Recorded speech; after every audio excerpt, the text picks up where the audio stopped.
يكون معنا فيلم مطلع الشمس Sunrise. Hakim Belabas is a dear friend.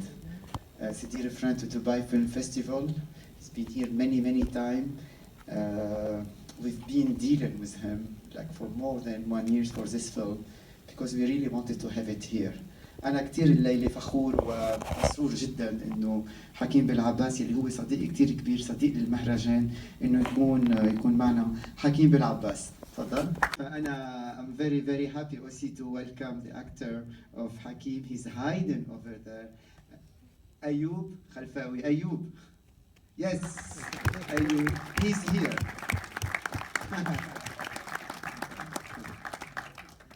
أيوب وعدني تقول شيء بالفرنساوي، عربي، إنجليزي.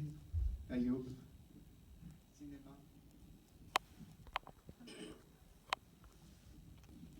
سلاتي حكيم العباس وبرجان علاقة شتاء سنيمات ونشكر أنا هو حكيم. كاين واحد الناس واحد بيتنين واحد أفراد سميتها أنا أيوب التيكبي مشهور. أنا دابا أنا فنان كبير. كاين واحد الفنانة دمغارة. Ayub is a big artist. His name is Ayub. He works in this movie with Hakim Belabas in the cinema. Thank you, Ayub. شكرا.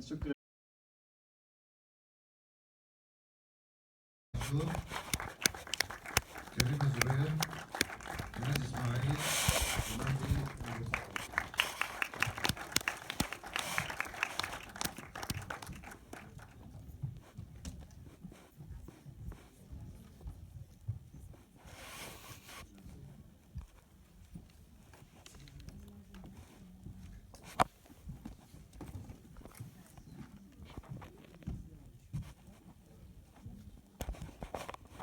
What kind of insect was it that particular insect for symbolism, and if so, why and what?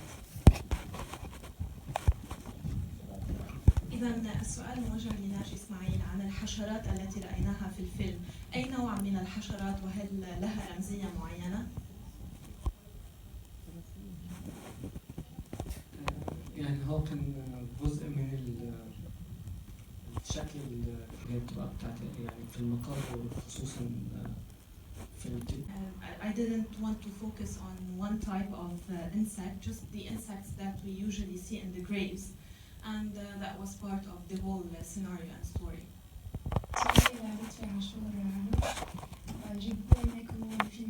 Dubaï est vraiment invité par toutes les langues pour s'entendre. Je sais pas quoi dire. So we can understand each other. I don't know what to say, but it's not a summary at all. I wanted to tell the story with the symbols and to give the impression that time is passing in a very short period of time. So I was focusing on the idea of time passing, and I wanted to focus on what is most important. First, the two policemen who knew from the beginning that they wanted to manipulate the man and humiliate him. So in a short period of time, I tried to convey a lot of things.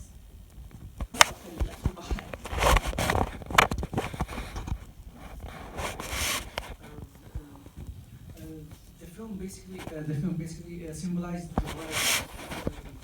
the sea and the land. The land is burning because it's the time of war, and it's the time where the media is taking control of everything. It's reflecting all the images, but the media think that this duality should appear in some certain way, and I wouldn't think I don't think the film is symbolizing this. I think the film is just talking about this, telling the story about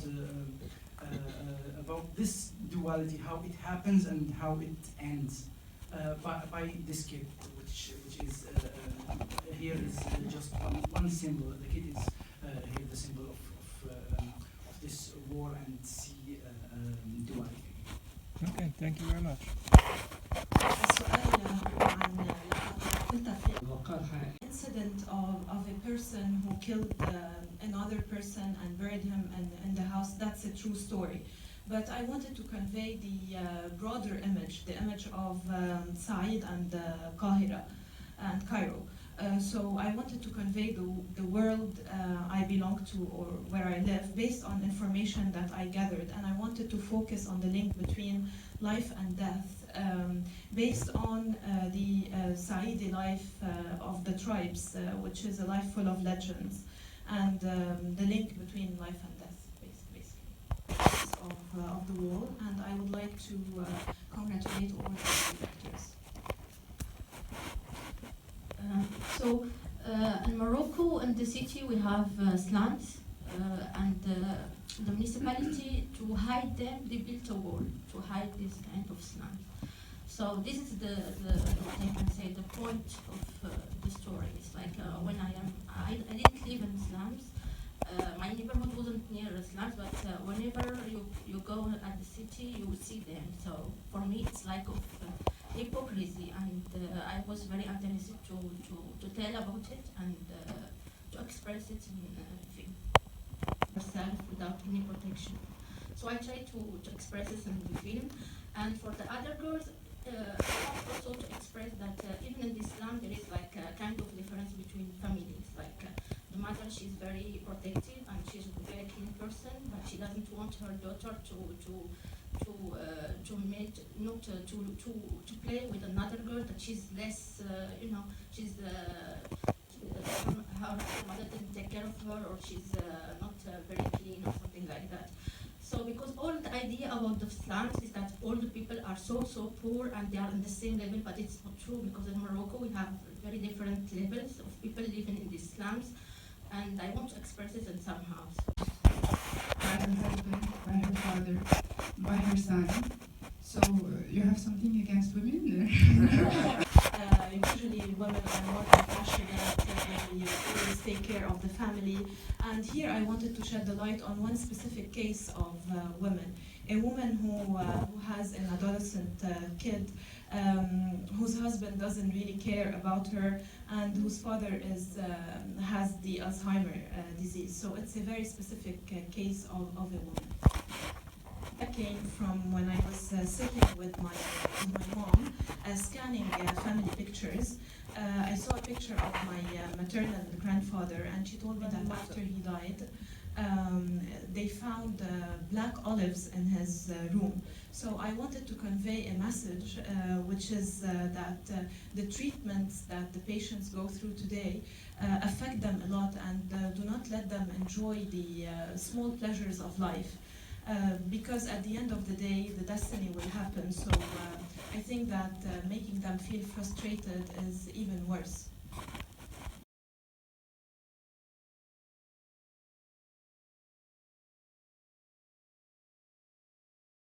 So this is pretty interesting, because a lot of people have a lot of wishful thinking, and they think that just because they think it will go a certain way with the audience, and because they did something that is so exciting, people will just do it. But it almost never happens this way. So the whole idea is about expansion. And I just pronounced the name, it's about expanding an idea. So when you have an idea that you think it's a good one, you just have an idea. You still need a lot of stuff for this idea, the birth of this idea, to become a thing. So you will try to expand it, and we will just go through all the steps of this process. So first, you will expand the idea into a story. That's still pretty easy, you don't need anything to do that. Everybody, or almost everybody, is able to come up with a story. Not maybe a good one, but a story is pretty much easy to assemble in your brain. Then, if you're a bit more lucky and the story has more material than just one episode, you will try to build a story world. So, having different stories that are connected in the same kind of universe. But to build a story world, you will need platforms. And that's usually when the money is needed. So you will need, I don't know, to build a website, a film, a TV series, a game, a mobile game, you name it, a comic book, everything is possible. Then, once you have a bunch of platforms, you might get an intellectual property and a narrative intellectual property, meaning an intellectual property that is about storytelling. Then if you have more than one intellectual properties, and you need a lot more, then you might be also lucky and successful enough to come up with a brand. And the thing is that today, in today's world, entertainment, all you see are brands. Because they're big, you know, they're the elephant in the room. I mean, you see them, they're there, they're very successful, and it's everything you see, and people want to copy them. But it never starts with a brand. If you start with a brand and say, I have this great idea for a brand, please leave the room. I mean, come back to the idea first. So this is what we will do just right now. So, let's talk about the idea. As I told you, okay, let's see this first. Can I get this?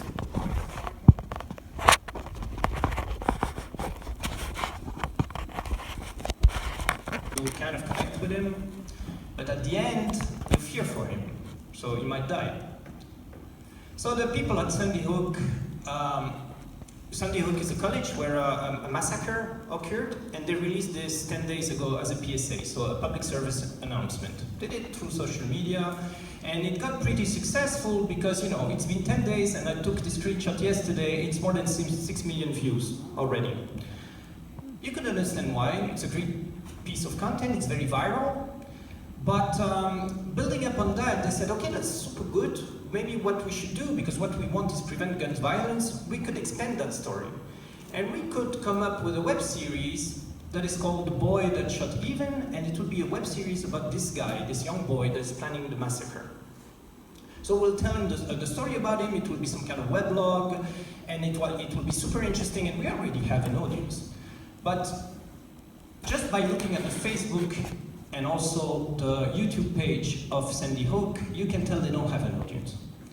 They don't have an audience because what they did, they created a viral video, a very good one, but if you look at the subscribers, they only have 8,000 subscribers. Meaning that the day when they will release their web series, only 8,000 people will be warned, if they are lucky, and in front of their computer, in front of their feed, that there's a new content called The Boy That Shot Evan. Okay? So, you shouldn't be mistaken, this audience is engaged, 8,000.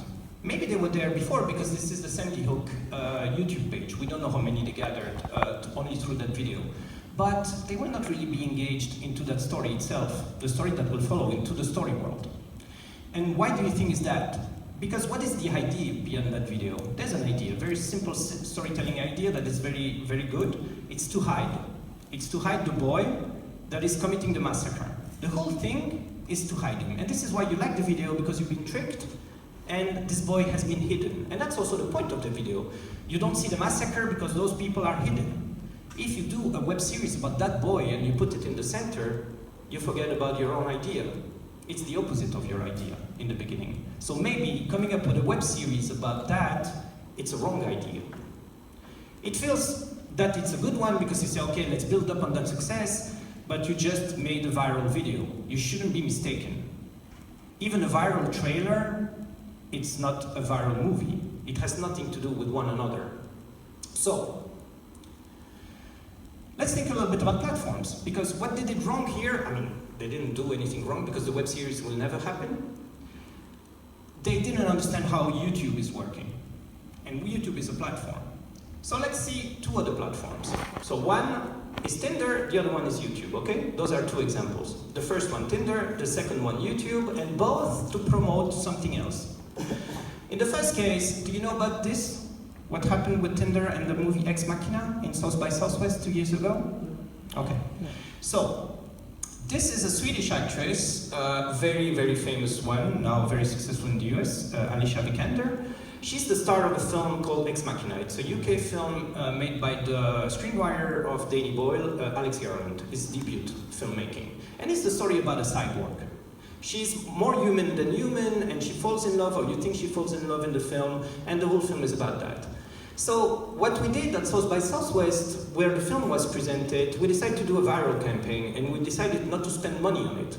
So we used Tinder, we created a profile, that is the Alicia Vikander profile, except that she has the name of the character of the film, Ava, and we started matching. We were matching with guys and we were telling them, how are you? Oh, you're super pretty, blah, blah, blah. And at some point there was the question, it's somewhere around here, like, have you ever been in love? And when we were asking that question to the guy would say, always very creative answers. Great stories, or, you know, yeah, it happened a long time ago, but my heart was broken, but I can feel the connection with you, and I think that you should cure me, and blah, blah, blah. So it was very funny.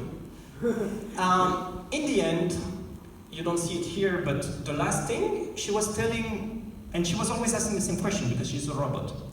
In the end, she was asking the guy, okay, you passed my test, so this is my Instagram. And when the guy was going on the Instagram, it was the Instagram of the movie, so he couldn't understand that he had been tricked, okay? Nice story. You're a journalist alone in South by Southwest, you're on Tinder, you start swiping, you find Ava, and you start engaging with her. You engage because you have a different motive than watching a film. It should be clear. And then you realize you've been tricked, but it's a funny campaign, so why not? So, this is what happened. I think there's someone from Mashable here. I don't know if he's in the room. If there's someone from Mashable, please raise your hand. Okay, so this is what Mashable titled. We reached out to Mashable and we told that story, and we said, we made a great viral campaign about the Ex Machina movie, and it won. It won South by Southwest. And it's thanks to us. Of course we don't know that. But so they titled this. They said, Ex Machina viral marketing campaign trolls Tinder while winning South by Southwest. Okay. This didn't bring us so many shares on Facebook. Honestly, it was 1,400. We expected so much more, and we didn't get them. Then we said, okay, we made a mistake. We didn't tell a story. We just told them the facts. So this title here is full of facts. Viral, marketing, campaign, trolling, you know, that's bad. So we called Adweek, that is another website, and we told them the story. And we told them, you know, not that we made it, but we said, I'm a journalist, and I was in South by Southwest, lonely, and then I met this girl, and blah, blah, blah. We told the story, and this is the title that followed. Tinder users at South by Southwest are falling for this woman, but she's not what she appears. Have you ever been in love? This is a story. And because it's a story, this only got 1.4K shares, but this one got 80,000. Because it's storytelling, and that's the power of storytelling. But you know what the most impressive thing is in this case? This never happened. It's a fake campaign. We just did it, we created the character, we never swiped anyone. Because if you swipe someone and this guy is super horny, and then he gets tricked, what do you think will happen? He will be super angry. He will trash the film. He will be loud on social networks. He will even call Tinder and tell them someone is tweaking your system by creating a bot that is actually illegal. But you want to believe that story. And the journalist wanted to believe that story so much that he told that story as if it happened to him. What does it mean that they didn't swipe away? Some people here don't necessarily use Tinder. We used Tinder, we created the profile, but we never activated. Okay. We create this conversation that you see here. It's a fake conversation. It's a wishful thinking way of that campaign. But because we made it viral, because it's the story that matters. It's like a meme. You know? It's like a meme. It's sorry? It's like a meme. No, it's not, but you know, people thought, because we told the story and the story was good, people believed it, and they started acting as if it was true. Because they want to believe it. And these articles were super viral, and thanks to that, people associated this campaign to the film. The film was only going to be released 4 months later, so you know, it's not very useful to promote a movie as South by Southwest, because nobody gets to see that film outside of South by Southwest, so outside of Austin, Texas. But even when the film was released 4 months later, people still thought, oh, those are the guys that did this Tinder campaign. And even Tinder, they used that in their conferences, saying, oh, some people were very creative with Tinder. Everybody was happy, okay? And that's the power of a good story. So look, on the other side, I was very inspired by Masha the Bear, and I said, okay, at the time I was watching a film that won a Caesar, this is a French Oscar for Best Animation. And you know, the problem about this film, I'm sorry, maybe the producer is watching me because this is broadcasted live on my YouTube page, but it's not a good film. It's a terrible movie. It's terrible for kids, it's confusing. The thing is that they had a very successful short film and they want to expand it in an animation feature, but man, that was not very good storytelling. So, I went to the distributor because I was in charge of doing the cross-media marketing for the film. And I told them, look at Masha the Bear. Let's analyze it, let's do something similar, because what we know about kids is that even in 2012, most of the consumption here was on iPad, on tablets, okay? So we know they're on tablets. We also know that they don't have so much time. This is 7 minutes, they have a lot of time, but they prefer short clips. We also know that they like to repeat. The repetition is actually something that is very important. So let's do that. Let's put the film not in cinemas right away. Let's start before and let's slice the film into 5-minute content, 3-minute content, 6-minute content, but let's provide almost the entire film this way, through an app. And once we do that, we expect children to watch those clips again and again. Because if it's short, they will engage with it and it will stick in their brain, and then they don't care about spoilers. Kids, they want to repeat the interaction because this is a way for them to feel safe. They want to know the end of the story before they start. This is why your children will always ask you during a scary moment, how is it going to happen? They don't want to be surprised. They want to be in their safe world. I mean, there's a whole thing about kids later, so it will probably be said then. And another thing is that we know that kids love games on those platforms, especially tablets or phones. So we gamified the experience, and we said, okay, let's lock some of the content, and to unlock it, you will have to post it on Facebook, you will have to provide your email address, and every time you do an action that is good for us, you will unlock a new piece of content in the app, okay? But most of all, let's not provide, also fidelity. If you come every day, you have access to previews and stuff like that. But the whole film is sliced, but not the last part. The last 25 minutes, we will show them in cinema. But except, we will not make 2 hours sessions or 1 hour and a half session. We will do 3 sessions during that time of 25 minutes, and those are only the ending of the film.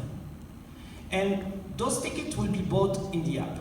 Meaning that the children at some point, they complete their story and they want to know how the film is ending. They got engaged with that story already, and they go to their parents to say, please, can you use your PayPal account to buy me this ticket? And we go to the cinema together, it's only 25 minutes. Put yourself in the shoes of parents. I'm a parent myself. The film is not that good. Do I want to be stuck in a cinema for 90 minutes with my kid to watch that film? If my kid is as happy with 25 minutes, I will go for the 25 minutes, even if it costs the same price. But you make 3 times the amount of the money during the time of one single screen in regular cinemas, okay? On the side, we would also screen the regular film, no problem. But you have the choice between the two. How did you think it worked? With that kind of reflection, you know? What do you think is the success of that operation? We will never know. And you know what? Because the distributor, he didn't want to do it. He said, are you crazy? I'm a distributor. If I do that, I kill my business. You're totally nuts, blah, blah, blah. He never did it. The film was a huge flop at the box office. Basically, nobody went to see the film. It won a Caesar, okay, there are reasons for that. But it was not a box office success. 2 years later, we did exactly the same thing in Korea with a Korean animation for kids. It was a major success. 80% conversions, meaning that 80% of the kids that watched the last video on the app went to the cinema to pay the same amount of money for 25 minutes of content. And we got more success with the 25 minutes than with the regular movie. So maybe it was too soon, maybe our industry is not ready for that. Because, you know, we have middlemen, we have a chain of value, and they protect their business. And the most difficult people to engage are the people from this value chain itself. The old school producers, old school distributors, old school sales agents, people that are protecting what is theirs. It's very difficult for them. They want to adapt, but you know, taking chances or risk when there's money involved, maybe not so much. Okay, what happened also during those 25 minutes is something that is very interesting. It's the first time I noticed it in a cinema, except when I was a kid when I went to see the third Star Wars. Engagement. How people were in that cinema was totally different. They were screaming at the screen, they were so happy to see those characters, they knew those characters, everything was like a fiesta for them. That didn't happen in the 1 hour and a half movie. It was happening only during those 25 minutes. So, I was thinking about that, and at the time, you know, Lost has just ended, and Lost was a very engaging, on social network especially, series. There were a lot of theories about fan fiction and a lot of stuff. And they also came up with an RG. You know what an RG is? It's altered reality game, so it means it's a game that happens in the real world and is supposed to have an impact on the series itself. So in the real world, they put some clues, and in between seasons, you could find those clues and have pieces of storytelling that were completing the Lost experience itself. So it was cool. I made that game. It was nice, and you felt that you knew more about Lost, but there was a problem. And the problem was the authors of Lost itself, they were not involved in that game. Meaning that any kind of piece of content that you would get around it was just cheap content, and maybe not validated content. So we started at that moment to invest in a series. There was a co-production, also with Nordic countries. I know there are some Nordic people here. And this series is called The Spiral, and I will just show you a trailer to do. And those actions were incorporated in the next episodes. In theory, and as presented here, it was a fantastic project. Really, it was really, really nice. We followed it from the start with my fund who invested in it. But there was a problem. There are two problems. Can you spot them in that clip? No? Okay, the first problem is the action, the transmedia around it was fantastic. We expected people to be engaged, and they were somehow. But the series itself, I mean the story and the acting and the writing, 5 episodes, okay, but it kind of felt like it was smelling bad. I mean, really, it was not a very good series. So it was very anticipated, but after the first episode, the drop was huge. People just didn't like those characters so much, and they were not so much engaged with the story itself. Then, of course, you can, you know, paddle with your storytelling and transmedia installment all around it, but if the base, the storytelling is not good, you're screwed. And again, there were 2 different teams. Production team and writing teams on the series, and another team, creatives, on the website and all the actions around it. No matching. So it was kind of a pity, but still a very useful experience. We learned a lot out of that. And there was another problem, it's this, the no replay. It was a live experience. After 5 weeks, you could still watch the series, the 5 episodes, but basically you could not interact with those episodes anymore. It did only happen once during the 5 weeks. So reflecting on that, we wanted to have at some point something that would be cinematic, but also replayable. And platforms, they allow you to do that. One of the latest examples is this, Late Shift. Have you heard about Late Shift? No? Okay. Late Shift is a very interesting experience. It's basically the first, they say they are the first cinematic interactive film. It's a Swedish company called Control Movie. And what they did is that they released a film that is a 1-hour film, but they shot, I think, 7 hours of content. And it's called branching, so you watch the film in a cinema with an app, and you can make choices during the film. And the majority wins, and the film goes one direction, and then it goes another direction. And you can come up to, I think, 7 different endings, or 4 different endings, I don't know. But the idea is that you can watch this film again and again, and always have different branching. It's also a good way to engage the audience, because when you leave this with an audience, people are frustrated when the choice is not theirs, or happy when the choice is a bit silly. Depending on the audience, the choices are different. If you do it in a fantastic film festival, or if you do it in a love film festival, the choice will be completely different. It's a great way to engage with the audience. But they didn't stop there. They pushed replayability also in an app.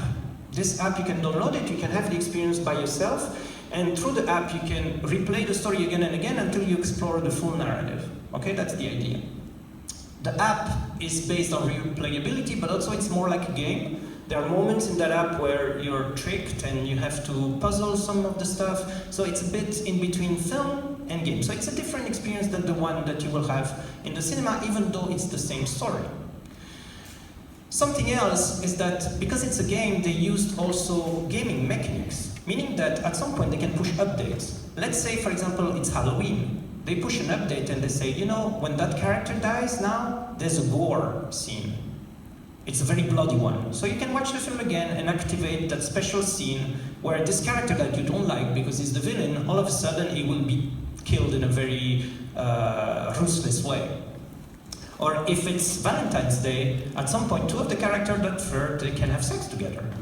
And it was not possible before, you know? So people will replay and explore, and all that, of course, you have to pay for. So you have to buy a bundle, that bundle is €5, and once you pay those €5, you have access to all the extra content, downloadable content. This is what video games have been doing for the last 10 years. So, as you can see, replayable, interactive, and multi-platform. So they got it right. So in the end, if they do Late Shift 1, Late Shift 2, Late Shift 3, Late Shift prequel, they get an intellectual property, right?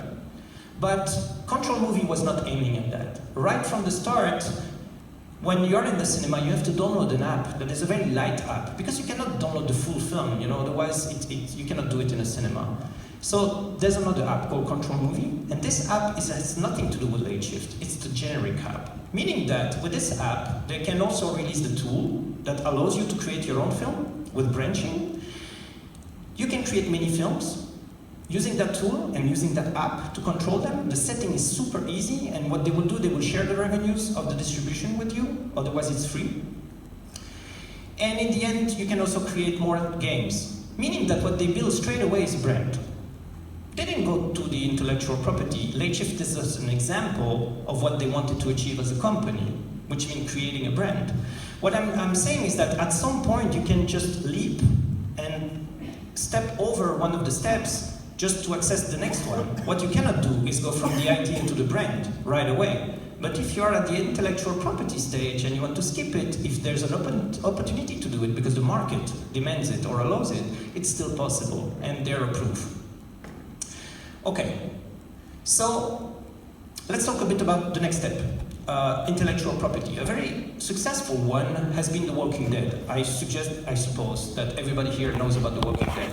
But how did it happen? She's not in the comic, she's not in the TV series, she's not in the books. Clementine is the character of a video game that was developed by Telltale, an episodic game that was telling a story inside the story world of The Walking Dead. And she's very, very famous, of course. But The Walking Dead started with a comic in 2003, created by Robert Kirkman. He's still kind of the creator of everything. He's the showrunner of that story world. And so it's pretty new, you know, it's not even 15 years old. The comic book was quite a success and still is a success. It's released up to this day. And so Kirkman decided to write novels, but the novels were a huge failure. He was telling in those novels stories that were happening in the story world of The Walking Dead, but you know, the time for novels, it was gone. People were wanted to play those games and not really read novels about The Walking Dead. So the book didn't work. What worked is that at some point AMC decided to adapt the show. And they really did that, an adaptation. They put the character of the series, the comic, and they transferred them into a TV series. There are some new stories, but basically, you know, they're a little bit killing their own IP, because every time a character is dying, you kind of expect this character is dying. Like the finale of the last season, they had to trick people so that people don't expect it's this one, but in the end it's still this one. So it's problematic in terms of storytelling. So this is what they did. They created a second TV series. It's not a good one, but it's still happening in that story world with different characters, so it's still enhancing the story world of The Walking Dead. And then they did something that is quite impressive. At some point, Michonne, one of the main characters of the comics and of the series, because they are the same storyline, she went missing in the comics. Not that she disappeared and there was a reason for that. They were not just showing her anymore. At the same time, in the TV series, she was very present. She had dedicated episodes, a storyline was really enhanced, and she was the focus of 3 episodes in a row. So what happened? The fans, they started asking about her. You know, she was missing in the comics, she was very present on TV. So they made the connection.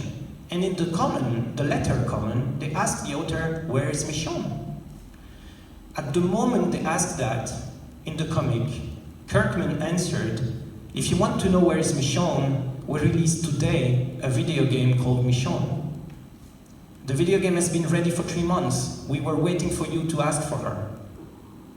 You asked for her, here is she. Play that video game. The first part is free, all the other parts are €5. If you don't play that video game, you will never know what happened to Michonne when she comes back in the comic. Because when she comes back, she's a different character. She has an army, she has a different scar, different weapons, something happened to her. But it will never be explained in the comic. If you want to know what happened to Michonne, you have to play that game. And this game is developed by the company that is this game. It's the same mechanic, it's exactly the same mood, so people that play that game, they're totally familiar with the storytelling and the gameplay. By doing that, they connect the audience of the comic to the game, and they create a whole story world that is interconnected. That means that Michonne is not coming back until you kind of finish that game, so you can also fear that she's dead. It has been around since 1949, Danish company, family company, still owned by the family. One of the latest installments in the Lego family, in the Lego brand, is Nexo Knights. Have you heard about Nexo Knights? It's quite recent. You know about it? Yep. Okay. My daughter loves it. She's a girl. This is a franchise that was created for boys originally. And she's totally a girl. I mean, she's girly, she likes, Violetta and that kind of stuff, but she's into this a lot. She's engaged with this to a level that you don't even imagine. And I will tell you why. Okay, look at Nexo Knights. This is the brand, Lego. This is the IP, Nexo Knight, okay? Nexo Knight is not Ninjago. Actually, Nexo Knight, they never meet Ninjagos.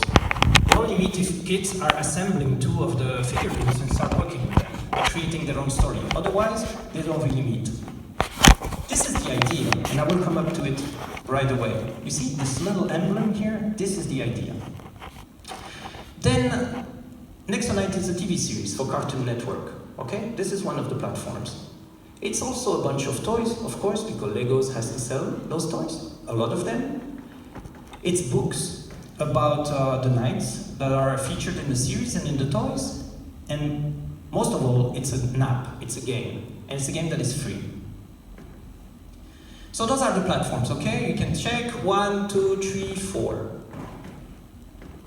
What is the idea? The idea is this.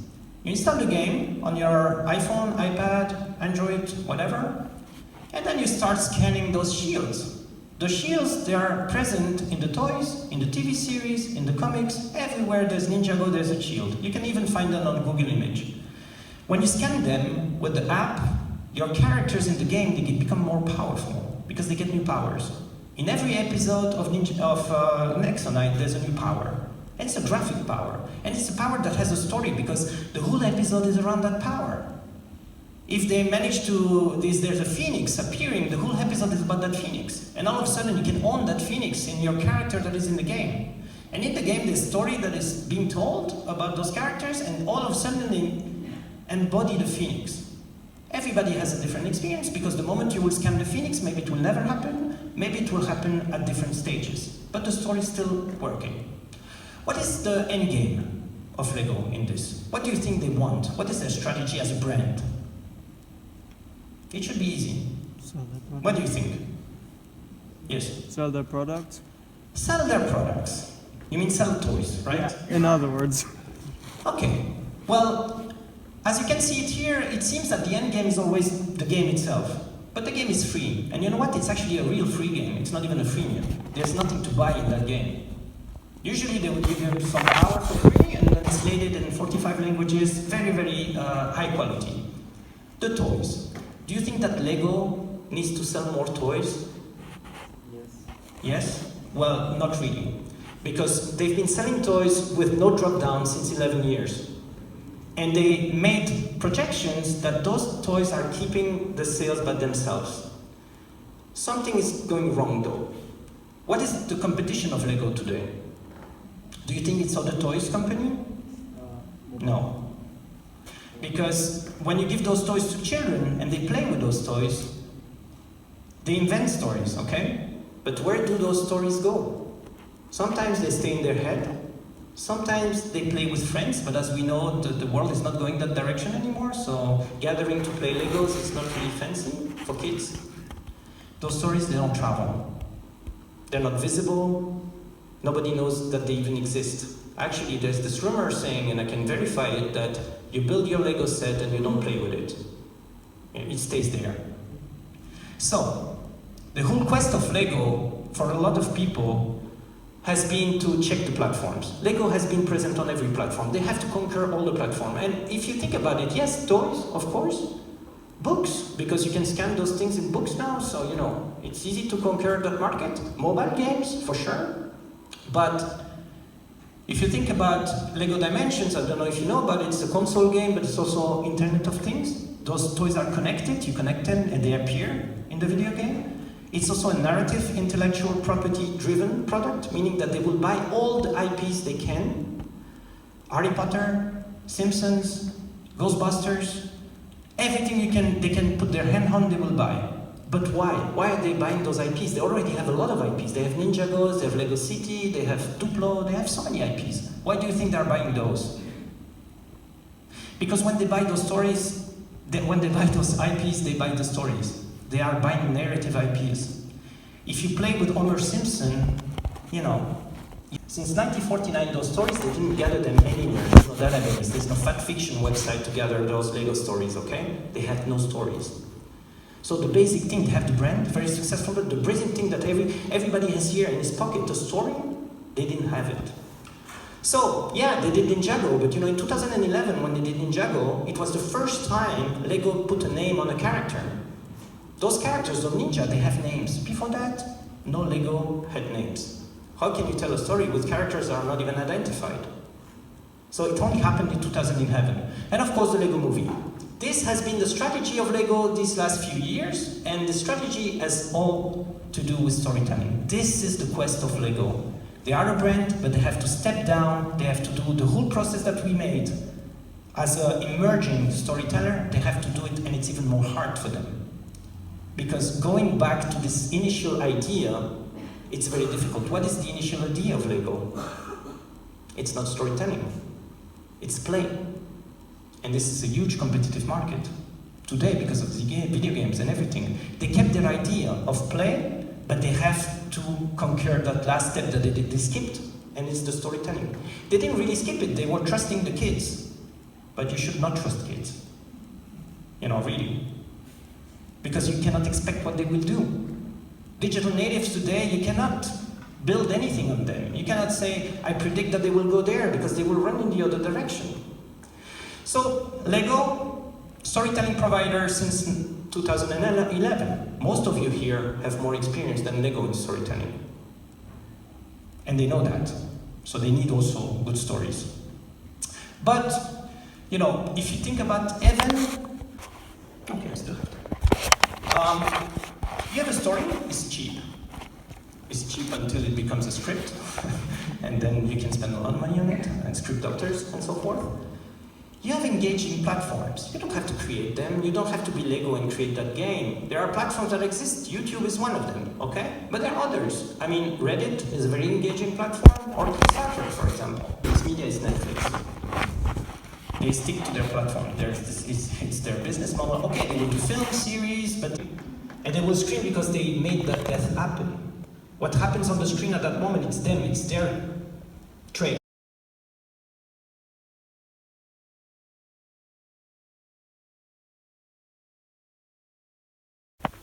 You know, healthy environment the film sector. And I think discovering that, which is what I found on that first short, that I actually could do it and that I didn't fall apart and that you know, I could take something from in my head and make something, you know, vaguely approximating that happen in the world. That was very exhilarating. I think the other thing I learned early on, just instinctively, was that while your job is to have a vision of what you want, that vision should not be. That vision needs to be flexible, and it needs to be essentially a kind of a strong emotional, stylistic impulse, but not, at least for me, a rigid storyboard in your head. Because if you do that as a filmmaker, I see it a lot with first-time filmmakers where they think, I've worked it out, it's in my head, I know exactly what I want it to be, so you stand over there, don't look that way, look that way, no, wait, don't sit down yet, you sit down in another beat. If you do that, then what's happening is you are effectively cutting off all of the stuff that comes from those actors naturally. you're directing some idealized version of the movie in your head, and you're not working with the material that's actually in front of you. And actually what you'll get is some plastic copy of what you, whereas if you look and listen, I mean, I didn't get that in the first shoot. It took me quite a while to really feel this, but the job for me as for a director is to really be there and watch what's happening and allow it to affect me, which is difficult when it's also artificial. You know, there are lights, there are crew. You have also been deeply responsible for constructing what's happening. So all the odds are stacked against you that it should seem false and manufactured. The trick is to somehow, at the point when you call action, to switch off your directorial kind of architect's head and become a human being and watch the thing that's happening in front of you. And then if you do that, you will see stuff. You'll see something that an actor's doing. And instead of going, that's not what I had planned, you'll either think it's wrong, or you'll think, God, that's much more interesting. That's going to teach me something about the scene, or about the character, or about the script.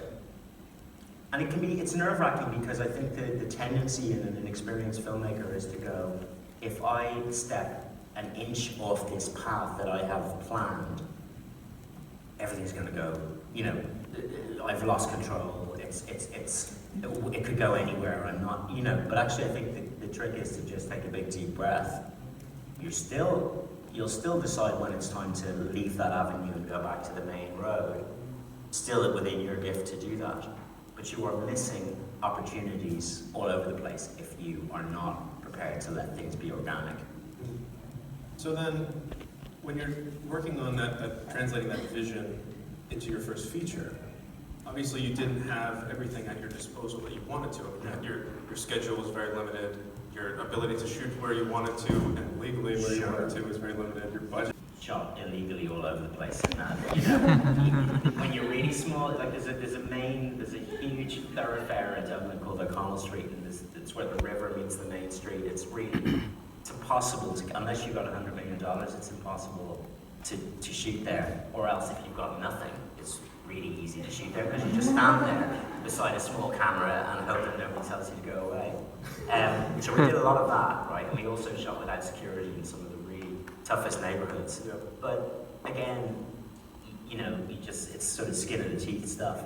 I think for the first film, I've been making commercials for a while. That's what I got into first of all, and it was good for me because it kind of, again, it was a confidence thing where you start putting things together, you realize you can work in different styles, and crucially, you learn to work with clients when you do commercials. And that's a great training, because how do you not just do it the way you want it, but protect it from people whose views may not be ultimately that constructive, and actually do that in a way that they don't even know you've done it, which is the trick. It's not to go like that, it's to sort of, judo is the best metaphor, you know, use their strength to defeat them, you know. So I usually say, oh, that's such an interesting idea, let me think about that, and I can, you know what I could do, which is a bit like that, and they go, oh look, he's riffing off things that I've suggested, and all you're doing is like putting them on their back without them quite realizing. All this is your idea. Yeah, it's all your idea, and you know what, it worked out so well. What I did was with the first screenplay, I met this amazing writer called Mark O'Halloran, and he was another person very important in my development. We made 2 films together. And a show, yeah, for TV. And Mark had been living in Dublin and watching, we had a real heroin problem in Dublin, it still is, but particularly bad then. And Mark was from a small town in the country, and he'd come up to Dublin, he was living on this street where there were a lot of addicts. And he was just mesmerized by these pairs of people who would just wander in a different sort of time zone. There's something about the movement, the ballet of those characters that struck Mark, and he started writing these scenes between these 2 guys, Adam and Paul. And when I read it, I'm a huge Beckett fan, and I could hear something between Beckett and Laurel and Hardy, and just very strongly, we both had this image, this kind of sort of very well defined feeling for the film. That's what I talk about there. It's not like specific, detailed pictures. It's like an essence or a flavor or a stylistic kind of tone. And that's what I had, and that's what I held on to, and worked very closely with Mark in spinning a story out of these characters. And that was the real breakthrough, because that became something of a cult film in Ireland, and it travelled. The accent was too intense for it to work. I had to put on subtitles. Yeah, there you go. It's in English, but unless you're from Dublin, it's almost impossible. It makes Trainspotting look like, Shakespeare in terms of... have you guys seen his other films? Have you seen Adam and Paul? Have you seen Garage? Not to put anyone on the spot. Have you checked these out? Yep. Frank will, yeah. So Frank travelled. Yeah. The first three films, Adam and Paul, Garage, and what Richard did, I'm really proud of them, and I'm hoping that on the tail of the bigger ones more recently, they will get more of a release around the place, at least even on Netflix or whatever. Yeah. I mean, so we can give everybody context since they don't necessarily know what we're talking about in these movies. So it's the story of Dublin and going on little adventures and having all these little small moments as they interact with people, either to try to score more dope or to try to score some money to score some more dope, or just people that they know who don't want to see them, or...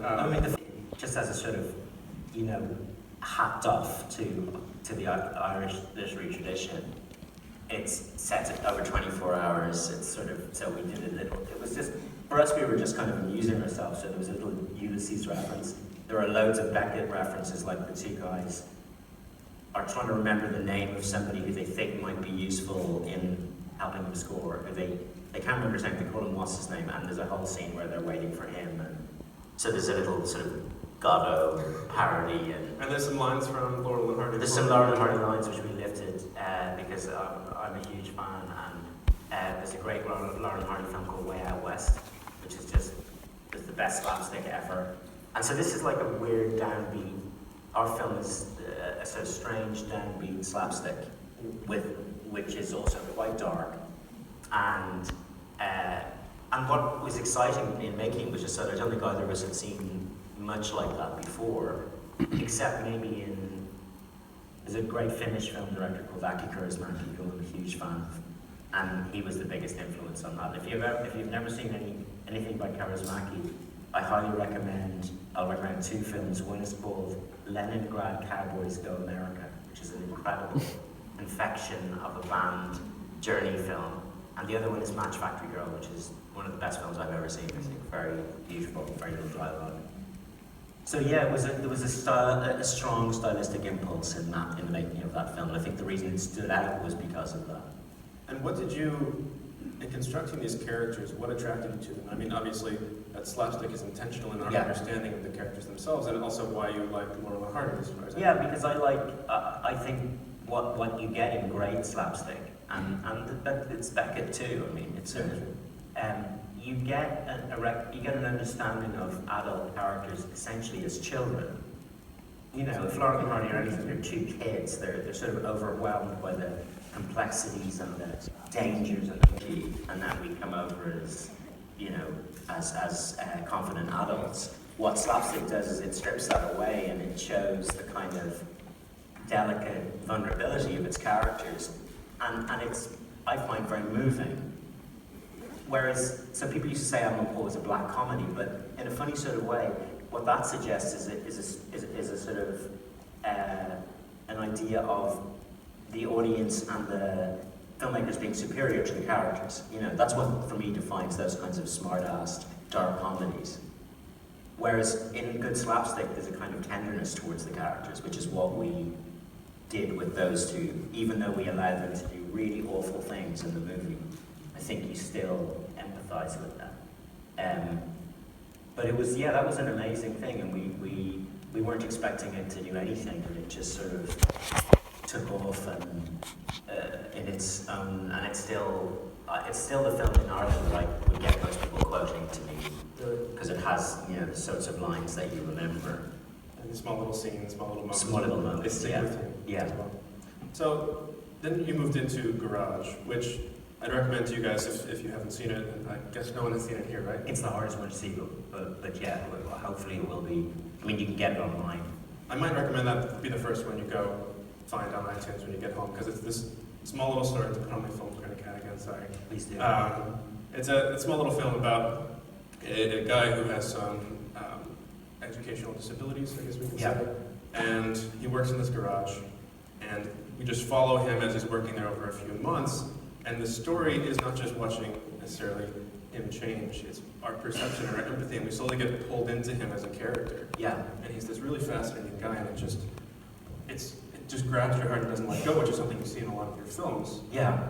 I mean, it's funny, I find you learn a lot about yourself through what you find yourself doing. I mean, it's like a slightly more sophisticated way of saying, how do I know what I think until I've said it? But I find that I always thought I would be a much colder filmmaker, in that a lot of the filmmakers that I love are quite austere.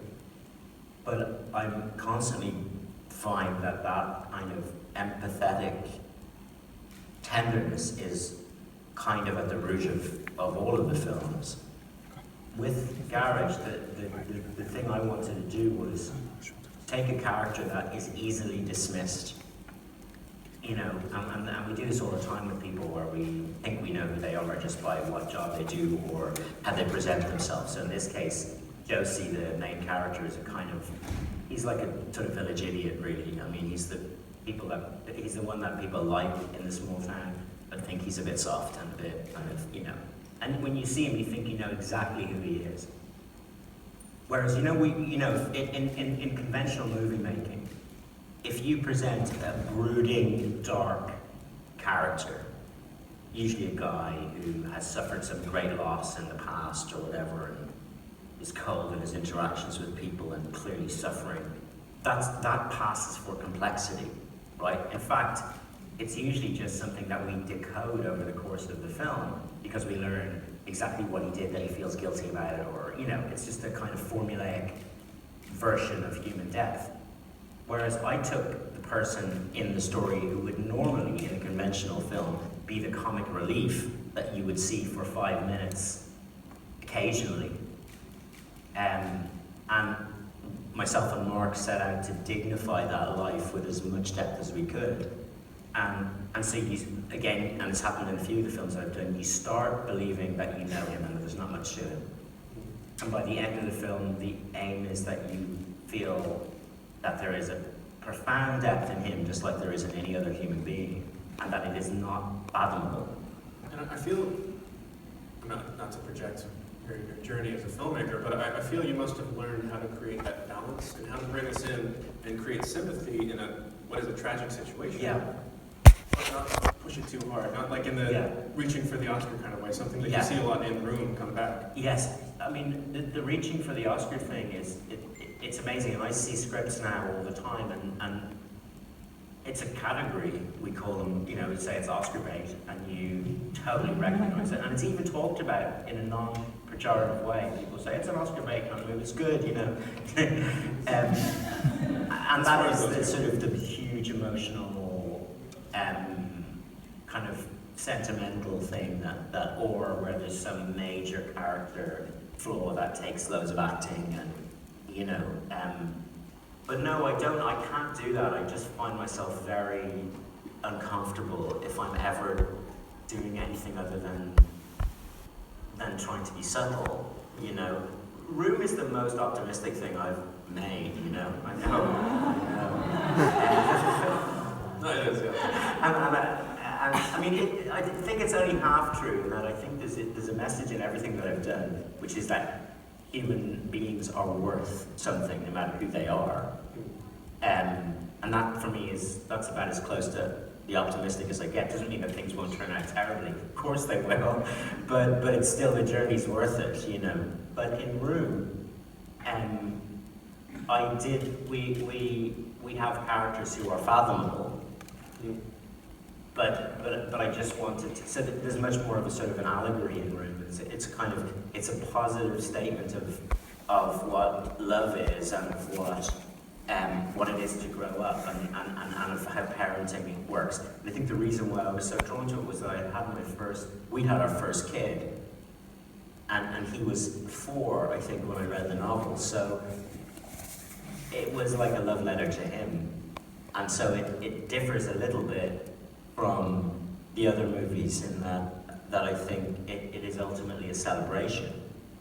But when I say that, people are saying something to somebody going, you know, what are they, like I'm doing this film and, you know, I hope I'm not sort of getting soft in my old age and, you know, just aiming for, you know, and the person I was talking to said, okay, so you've got a woman and a small child imprisoned in a small room by a guy who's the father of the child, of the woman he's kidnapped, and you're telling me you think this is like, you know, a romantic comedy? What are you talking about? So I did recognise that it is also a tough and challenging film, but it has an optimism about it, which for me was refreshing. That's for sure.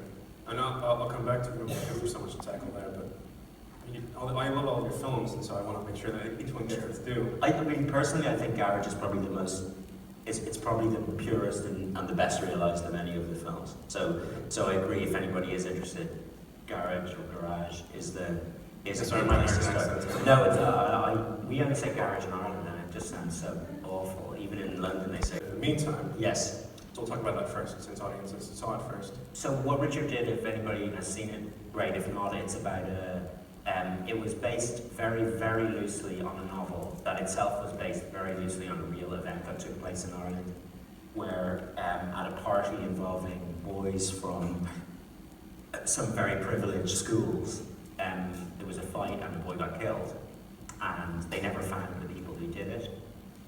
They did try some people peripherally involved with it. It became a major case in Ireland because I think, well, first of all, it's salacious. People enjoy when very privileged people self-destruct, but also it did raise questions about entitlement and about violence among teenagers and things like that. So myself and the writer Malcolm Campbell, who talked about it for a long time after the book came to us, neither of us felt that the book itself would translate to a film in a way that we would be interested in. It was multi-protagonist. It was really about the case. There was a lot of courtroom stuff later, so what we did was we just refined it to the summer of this party, and we track one character, the person who did it, who nobody really knows. Nobody knows in reality who that was, because we were interested in a version of that character that would be, you know, complex. And I think the question that we asked was, I went to a private school in Ireland. I mean, and just to sort of contextualize this, it's not like the UK where public schools cost an absolute, you know, where fancy schools cost an arm and a leg. Ireland has a sort of, it's a narrower band of wealth and poverty, so like lots of different people will put their kids in those schools, but nevertheless, they're fee paying, and in that sense, there's a sort of a privilege. And I remember some of the kids that I was in school with, particularly the boys who were very loved. You know, we just got, as myself and Mark talked, we got really interested in examples of kids who are the sort of golden ones of their generation, and not the cruel, superior golden ones, but the ones who are the boys who seem like the fully rounded fantasy of every parent, which is natural leader, empathetic, kinder to people who are less fortunate, loved by the boys and the women and the men and the girls equally. And we started to think about a character like that, because in a way that's a tremendous amount of pressure for a person to hold so young, and it's also totally false. Nobody is like that, really. And again, going back to this idea of all of us as basically uncertain and insecure. So if you take a kid like that and you undermine them in any way, there's this kind of danger of complete collapse.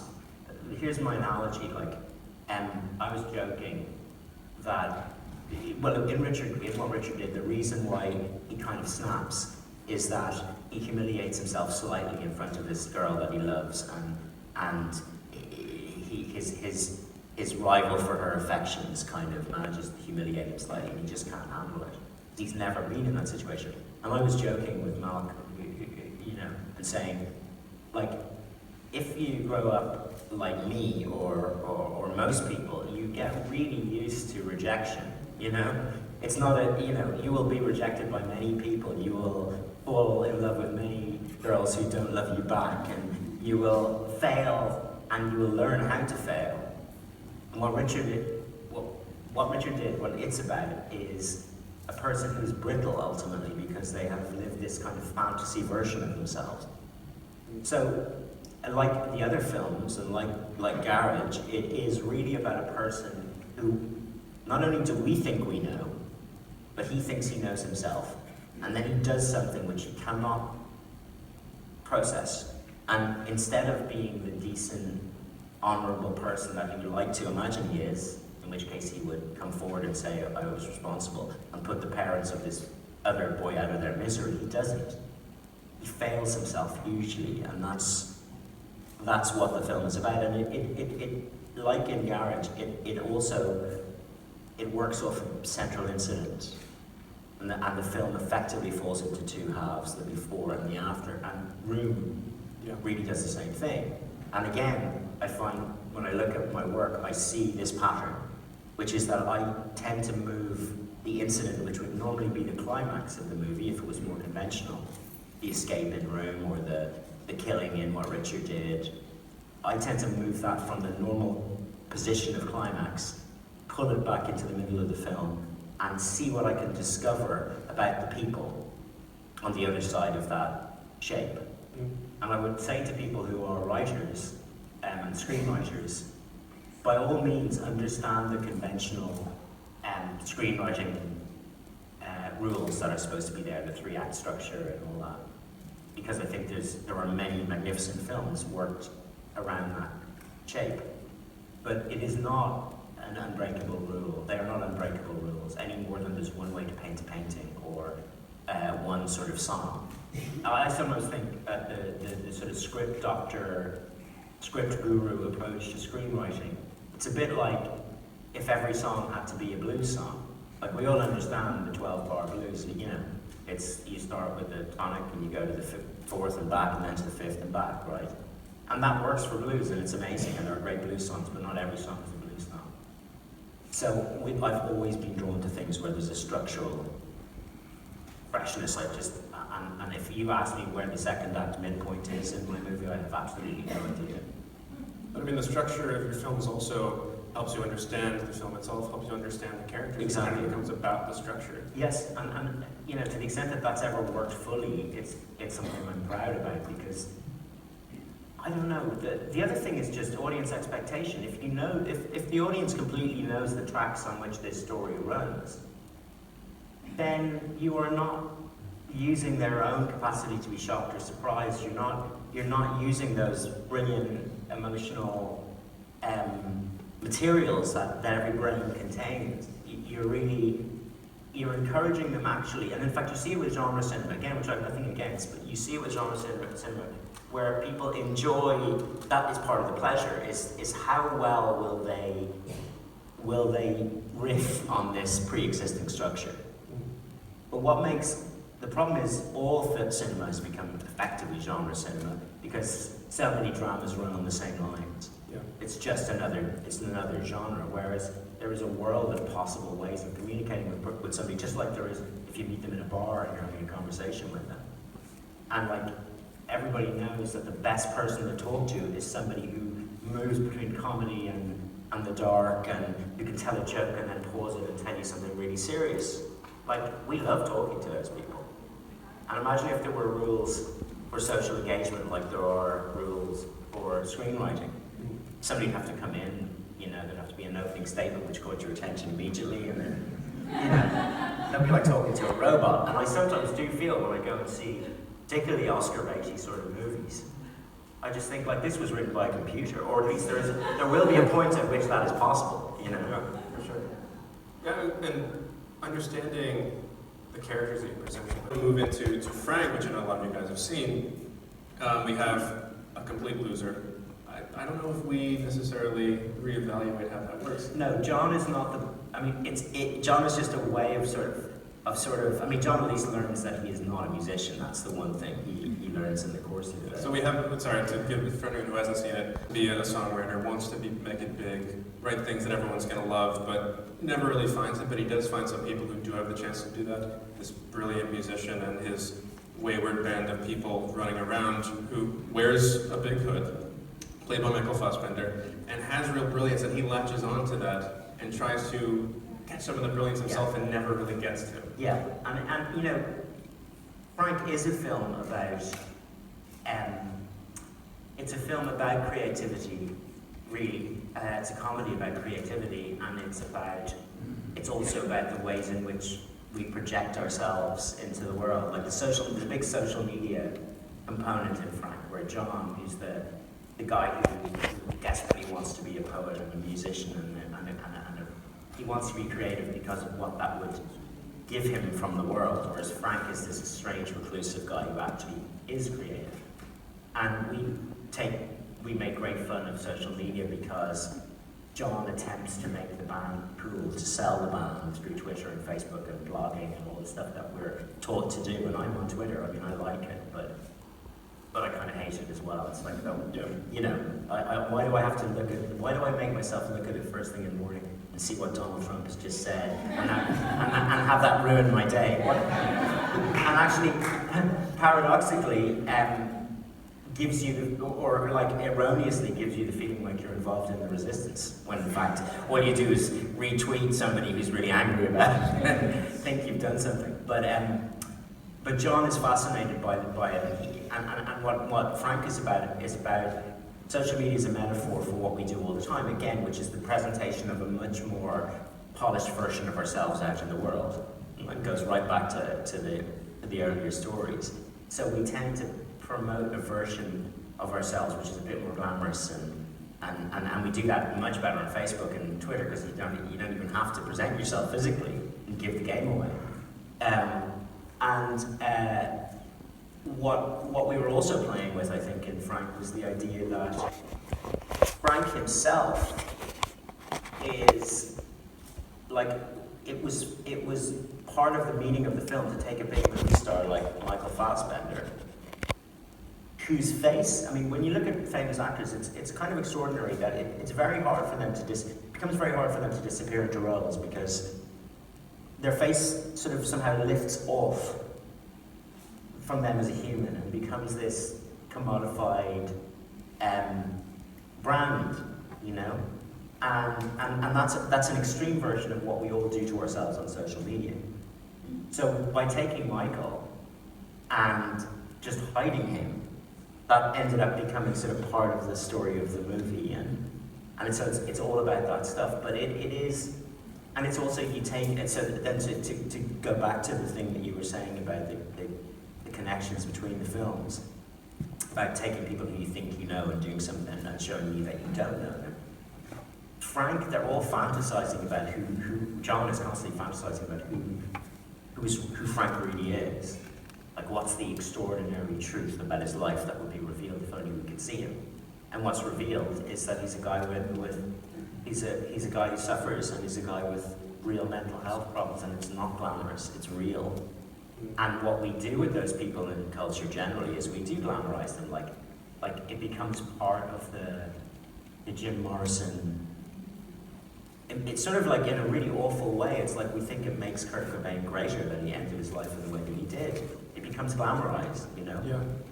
It's like the Devil and Daniel Johnson. The Devil and Daniel Johnson. You see, I mean, there was a bonus feature that I'll riff on for a second, but do you guys know that movie? Do you know Daniel Johnson as a musician? Okay, if you haven't seen The Devil and Daniel Johnson, I would put it at the top of your list. It's just such a brilliant documentary, and it was a huge influence on Frank. Yeah, so this huge outsider guy who did little things on his Casio in his basement, who recorded these songs that actually have a great pop structure to them, and he became huge in this, independent music scene of Texas. But as well, he's a guy who dealt with a lot of mental issues himself, and so people kind of commodified that as well. And that became what they think is interesting about him. Yeah. And he had this woman that he was in love with, and she inspired a lot of his songs. And at the end in a bonus feature, they invite her back and show it to him, and you can see him break. Yeah. Whereas everyone else thinks they're telling this great story of, wow, this tortured musician who gets to meet his love again. Yeah. You see it just hurt him. Yes, exactly. I mean, it's amazing. He is an amazing musician. Some of the outsider musicians are famous just because they're awful. But with Daniel Johnston, you see this genius in there. Daniel Johnston and Captain Beefheart were the two people that we synthesized to make Frank. But it was a crazy experience to make that film with all of the songs and all of the music we filmed live as well. So you're filming drama scenes, which normally you use playback so that you can get on with the scene, but we knew that wouldn't feel real, so music had to be written to fit the musical capacities of the actors that we cast, and it was a crazy undertaking, but somehow it managed to gel, luckily. So we gotta move into Room, because I felt like I have to make this film, I know how to make it, and everybody else is going to mess it up, and that would be a terrible shame, and I couldn't bear it, and all of those really strong feelings. I think the biggest fear I had would be that people would somehow, so the book is told from the point of view of the little boy, it's in his voice, and he has a very sort of, as children do, very magical picture, and very, what's the word, kind of fantastical picture of his reality. And I thought that people would go, okay, we need to capture that in some kind of filmic equivalent of that first-person voice. So we will either animate his, part, or we will allow it to be genuinely fantastical, or we'll use CG to make the things in his world come alive, because he sort of personifies every little object in Room. That's why he calls it Room, not the room. It's Room, it's like a person. He feels the same about the wardrobe, about every spoon in the drawer, all of that. And I thought people would sentimentalize it. I thought that they wouldn't believe that it was possible to tell that story in a more or less naturalistic a way and still capture the magic of the boy's life. My biggest fear when I came to make it was that I was going to be wrong and that I wouldn't be able to capture that magic. Given, the difference between a piece of literature, I mean, there are millions of differences, but one of the biggest differences is that you control what the audience sees as a writer. You control it in that you describe it, so the voice of the narrator or the author or the person in the novel whose voice you're in, whose head you're in, that is a filter between you and the world. I mean, when you put a camera on something, the camera sees what it sees. Now, obviously, you are constantly manipulating the rhythm of how that's unfolding and what it is that you're pointing at. Nevertheless, if you're in a room which is, 10 feet by 14 feet, which is what we were in, and we didn't cheat, it is really that size, and we never took the camera outside of that, then you're going to see that they're in a kind of this disgusting, horrible world, or, they're in a shed, there's a real guy coming in. The boy might call him Old Nick, but we're going to see him.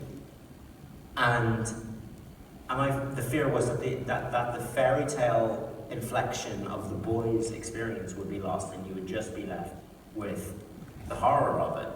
But I kind of stuck to this original instinct that I had when I read it, which was really powerful, a sort of tonal feeling, like I know what it's going to be like.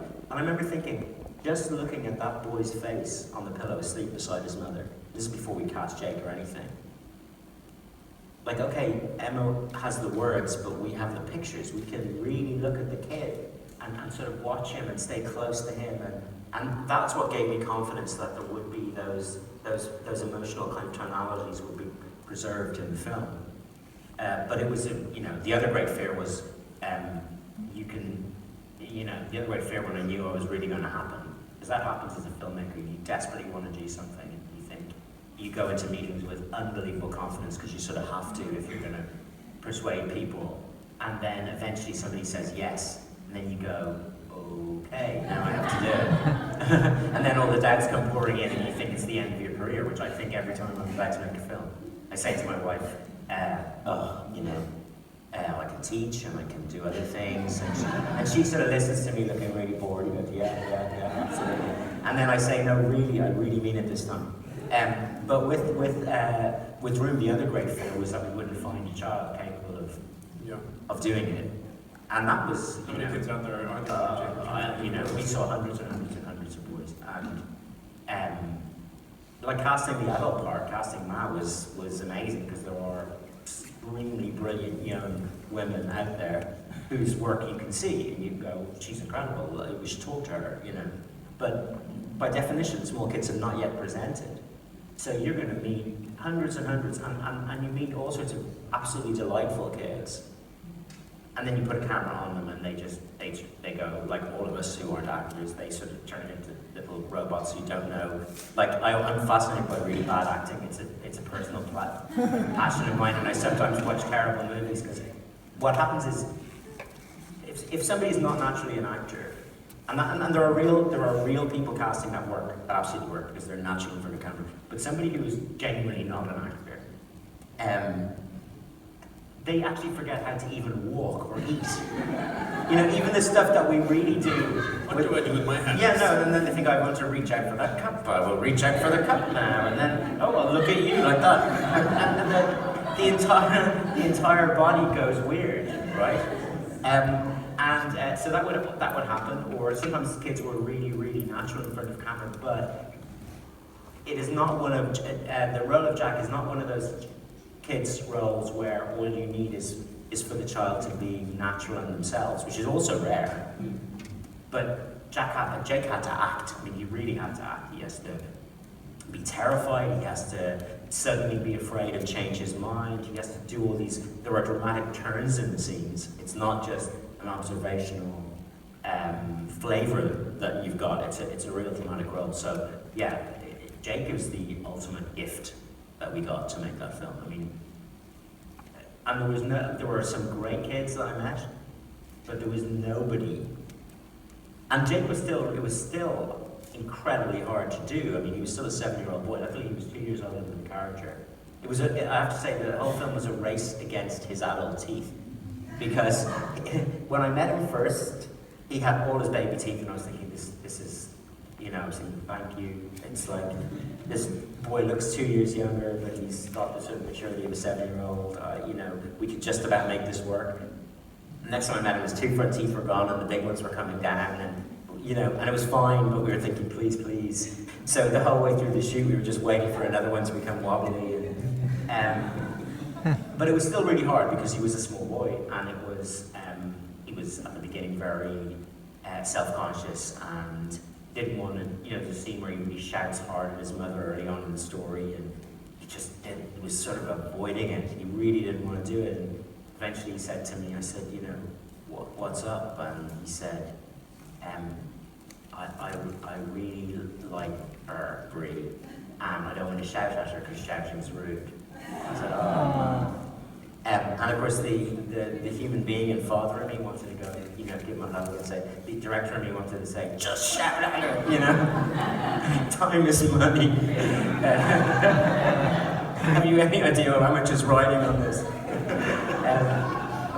But actually, what we did, we got the whole crew shouting. We did a shouting competition, and by the end of the shoot, he had matured so much as an actor. There's a scene and we tried to shoot as much in order as we could, as much chronologically, because it helped us and it helped him. But towards the end of the film, there's a scene where he is standing at the top of the stairs, where his mum has been taken away on a gurney after trying to kill herself. And standing on top, and we're shooting it, and he started to cry for real. And up until that, like in the room stuff, I would have my little thing of glycerin if we really wanted to have a tear. I'd, you know, dash in, pop it in, step back again, knowing that we'd cut on to Brie for that, and, you know, so he cried for real.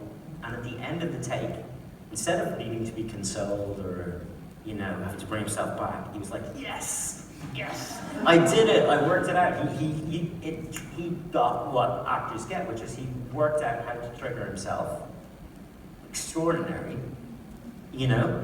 And I think what I brought to him early on was just the very first time I met him, because I'd seen his audition on tape first of all, and it was a little bit bright and child actory. you know, the sort of thing, because he's so good, and he'd done some commercials, and so he'd sort of got those habits a bit.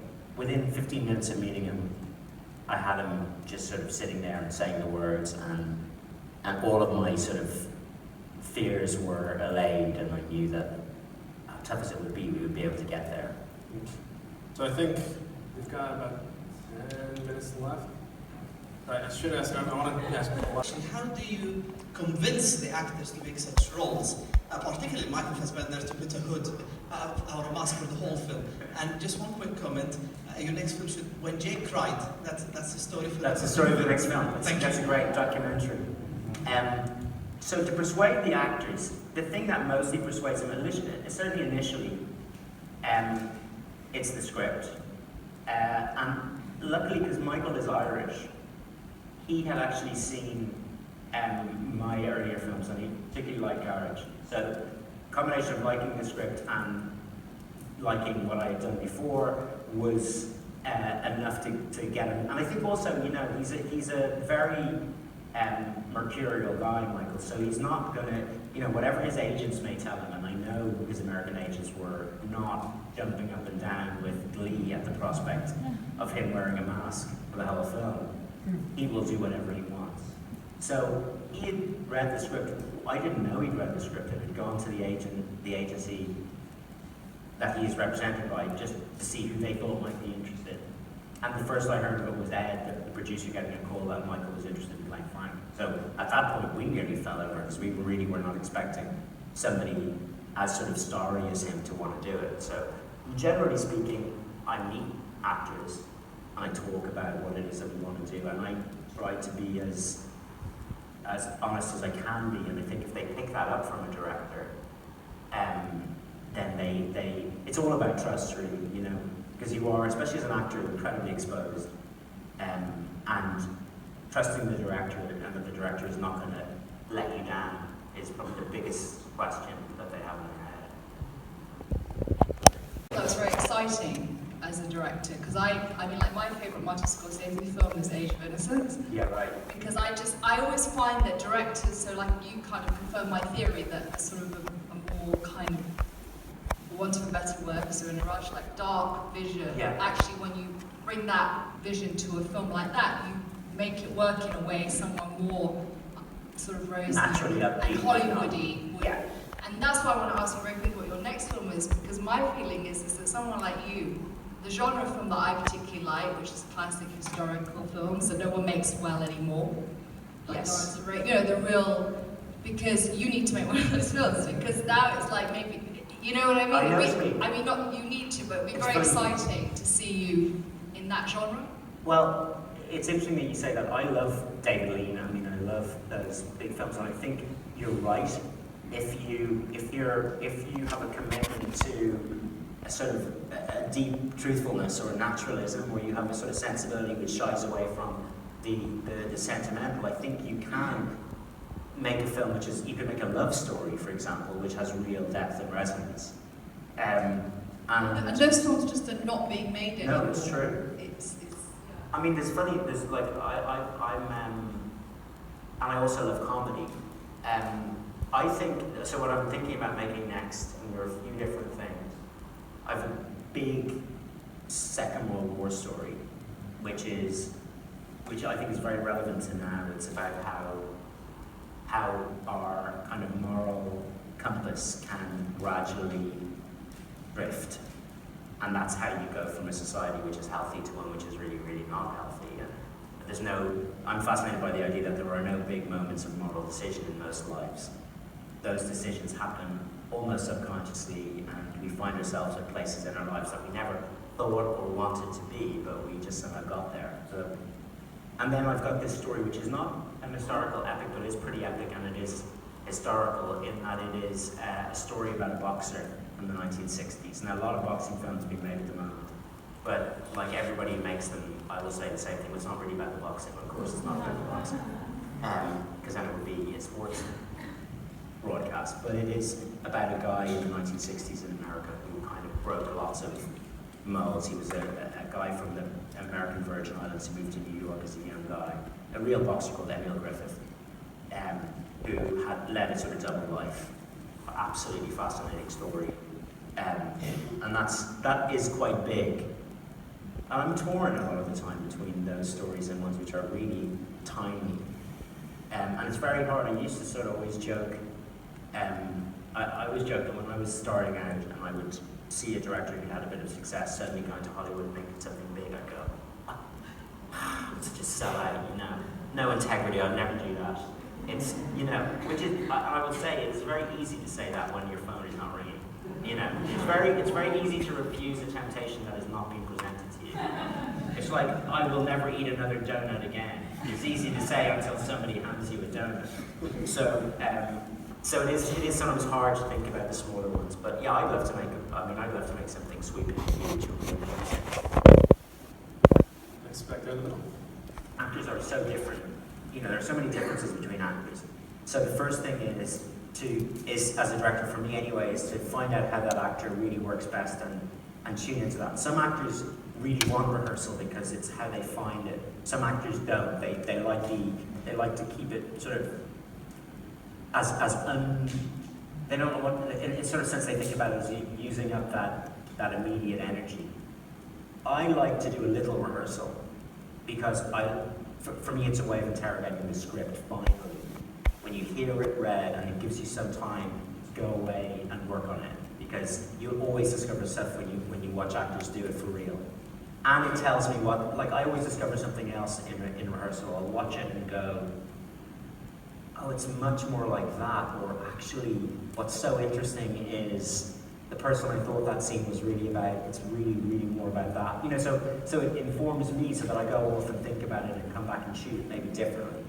But I don't do a lot of rehearsal. At least, tell you what I don't do. I don't just do the scenes again and again. You know, for stage, it's different. I've never directed for stage, but I know that you don't get to break it up on stage. It has to work, so you have to do it again and again as a whole. But in film, I find that just deadens the scene. Unless you're really working to break something open or change something, just rehearsing and rehearsing is often a bit pointless. What I do like to do is to find time for the actors and I to spend together. Because I think just the basic comfort with each other and spending of time and also watching what an actor is like when they're not performing. Because sometimes I'll see something in the actor as a person and think actually that part of how they are, we should bring that in. We don't always say that because, and again, some actors are like, say Donald Gleeson, right? Donald he's so bright and he's directed and he is, so you can sit with Donald and have an absolutely open conversation like you were talking to your producer about the project. Other actors don't want to know anything outside of what they have to play because for them, the less they know about the architecture, the more immediate it is. So again, one thing I did with Room, which worked out very well, was I got Brie and Jake early to Toronto. We had the resources to do that. And they spent time together. And what I used to do is I used to schedule rehearsals. And it would say 10 o'clock in the morning, and we'd meet, and we built the room earlier so that they can hang out and get used to it, particularly Jake. And I'd come down at 10 and go, guys, I'm really sorry, but this is a bit of a crisis. And I'm really sorry, but I'm going to have to leave you for half an hour, and that would develop into 45 minutes and an hour. Just so they would be sitting there together without any of the pressure of a formal, hey, why don't you two hang out? That was, I think, a smart move. I would just let them be together, and then I got them to do things like they made a lot of those crafty props. You know, because again, if I tried to rehearse formally for too much with Jake, it's never going to be as good as just letting him get to know that person and being in her presence. So I think you have to play it by ear, depending on what the actor's into. I wouldn't over-rehearse the scenes, but I would try and spend as much time as possible with them to feel what they're like and start to let that filter back into your thinking. On the actor, and that if the Stanislavski, if the emotional memory method works for you, that's great. I think you always, and there are actors who do that, and there are actors who pretend. I mean, in the old-fashioned sense of pretending, and that's high art as well. You know, I don't think one is more real than the other. some people are opened up by that emotional memory work, and other people find different ways to work. I would think about the physicality of the part always. I sometimes think that the danger with the emotional recall thing is that you might over-psychologize the person. And actually, I sometimes start with just how they move and sound. And that can suggest an interior just as much as the interior can suggest the exterior. So maybe for a stereoscopic view, do a bit of work where you work from the outside in as well as from the inside out. And then the other thing I would say is never fall into the trap of believing that that impulse that you discover is the only truth. Because if an actor will say, like, I don't feel it, I don't feel that, and therefore what I feel is right and it must be done that way, I would say, well, if you were a dancer and you were doing Swan Lake and you came in and said, you know what, I just don't feel it as a swan today, I feel more of a goose. So there must be a dialectic, a sort of a tension between that interior work that you do and the requirement to fit this shape. And so never become too rigidly attached, I would say, is the other advice. And I think if you can keep that openness when you come on set, in other words, don't over-prepare and be so attached to one exact way of doing it that you can't move off that. Okay. First, it's really fast. We had 9 days per episode, like for nearly an hour, and it's supposed to look really good. So and we were in San Francisco, which is really hard shooting.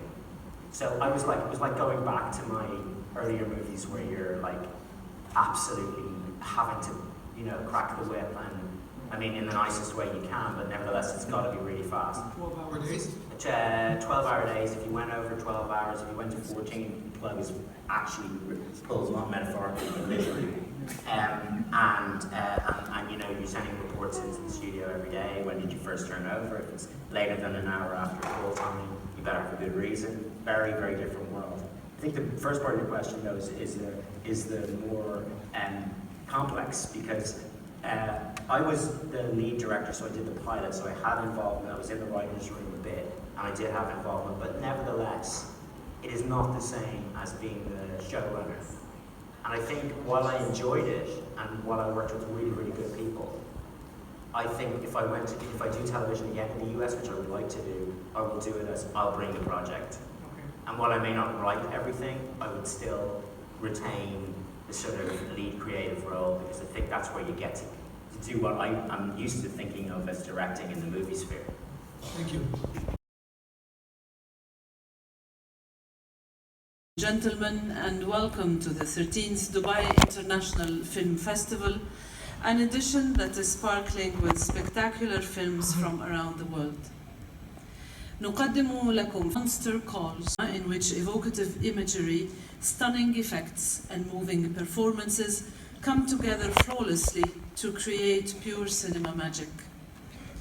يتحفنا Spanish filmmaker Juan Antonio Bayona brings us a moody yet magnificent film that extracts a power-packed performance from its young protagonist Louis McDougall, who must find his inner strengths with the help of a rather unexpected guardian angel, boomingly voiced by the ever-extraordinary Liam Neeson. Possible by Sami Khouri from Jaguar Film International Distribution. We wish you a wonderful evening and look forward to seeing you at other film screenings during this edition. Enjoy the Dubai International Film Festival, an edition that is sparkling with spectacular films from around the world. نقدم لكم في هذه الأمسية فيلم جمال جانبي، وهو فيلم Evening we present Colateral Beauty, a marvelous holiday season film with a top-notch cast led by Will Smith, who stars as Howard Inlet, a New York advertising executive whose life is in ruins after a tragedy. الفيلم من إخراج ديفيد فرانكل ومن بطولة إدوارد نورتون وكيرا نايتلي Okay. This film is directed by David Frankel and featuring Edward Norton. Colateral Beauty is about reconnecting and finding one's way back to life from its darkest moments. An inspiring message for our times and the season. ما كان عرض هذه الليلة was made possible by Rouge from Shooting Stars. السيدات والسادة, and I would like to invite you to watch a message from Will Smith. Check it out and just call me. Just call me after, hit me up. But it's like 12 hours difference to LA, I think, something like that. But just call me, tell me what you think.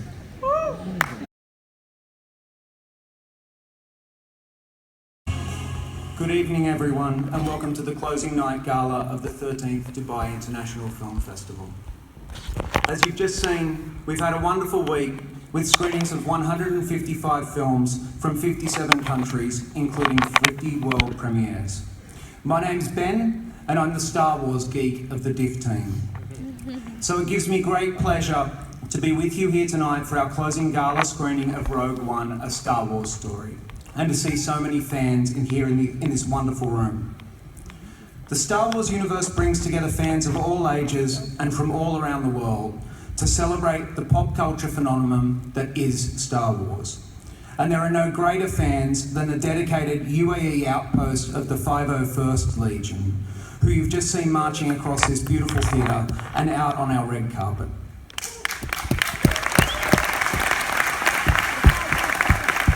The 501st Legion is an all-volunteer organisation formed to bring together costume enthusiasts for Star Wars related events and local community activities. Thank you very much for joining us tonight, guys.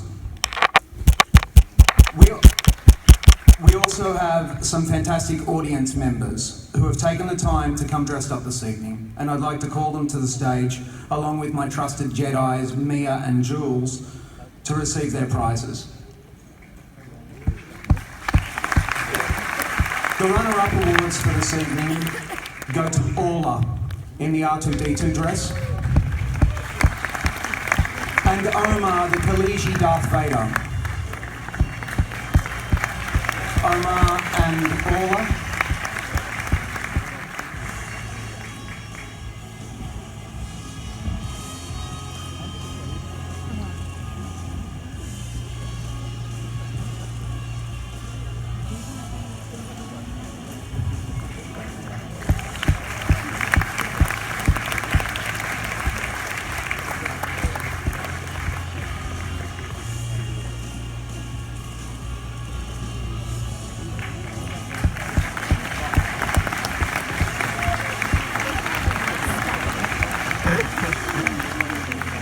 Our next prize goes to Scott and Jenny, Darth Vader and BB-8, who I can see right in front of me.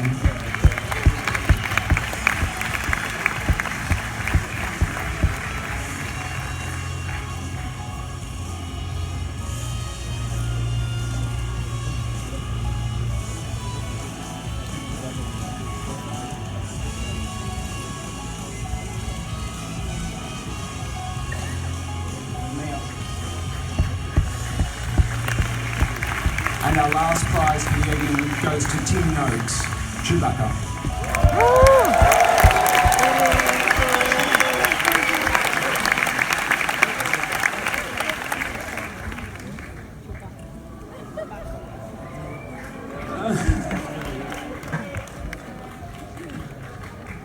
Please do give them a big round of applause.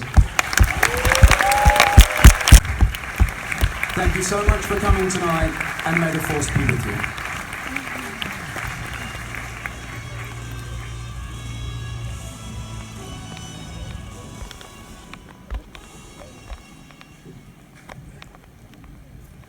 مساء الخير.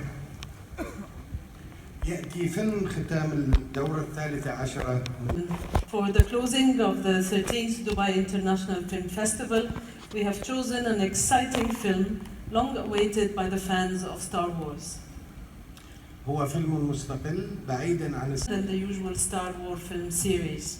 Set before the events of Star Wars Episode 4, A New Hope, And some 5 years after Star Wars Rebels, it starts a whole new adventure when the protagonists embark on a dangerous mission to steal the plans of the Death Star, the Empire's most devastating weapon, a most thrilling adventure indeed. Special 3D glasses at the side of your seats if you have not done so already.